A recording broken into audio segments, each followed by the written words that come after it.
Militants et sympathisants, chers internautes, c'est toujours avec honneur et plaisir que je me tiens devant vous lors de ce rendez-vous hebdomadaire désormais incontournable pour vous présenter l'actualité internationale en relation avec la Guinée.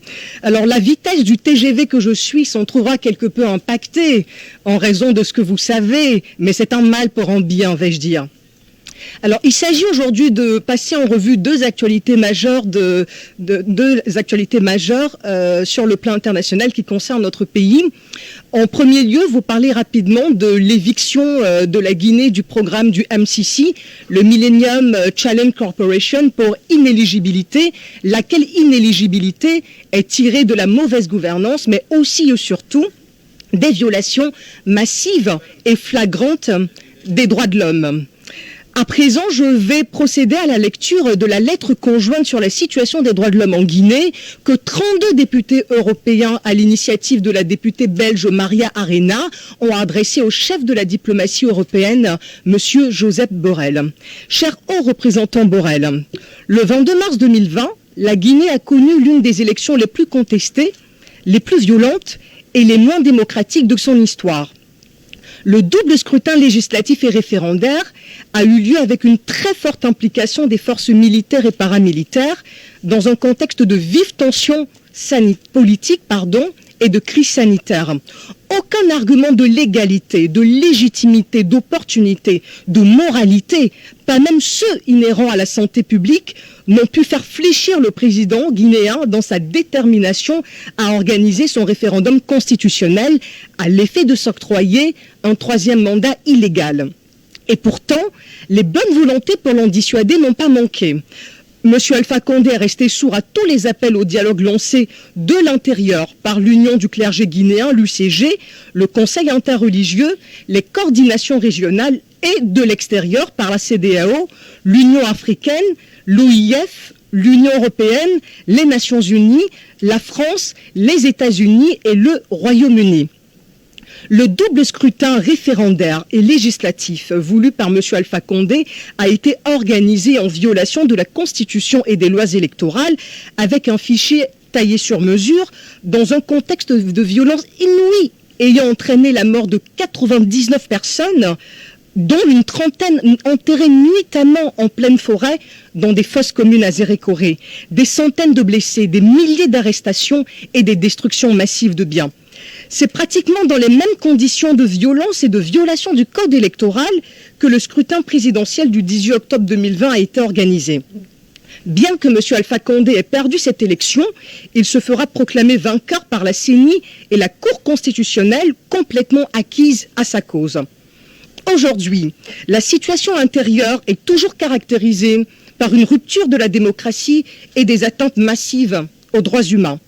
Depuis la publication des résultats, il y a eu une répression sanglante ayant entraîné la mort de 51 personnes, une vague d'arrestations dans le pays et au moins 400 militants de l'opposition et membres de la société civile qui se retrouvent aujourd'hui détenus dans des conditions déplorables, d'autant plus en période de Covid-19.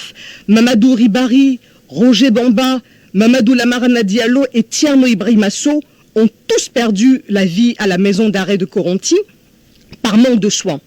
Tous avaient été arrêtés de manière arbitraire. Il convient de rappeler, poursuivent les députés, que les auteurs présumés du massacre du 28 septembre 2009, identifiés par la commission d'enquête internationale mise en place par les Nations unies, occupent toujours de hautes fonctions dans l'administration civile et militaire et participent activement à la répression des manifestations pacifiques de l'opposition.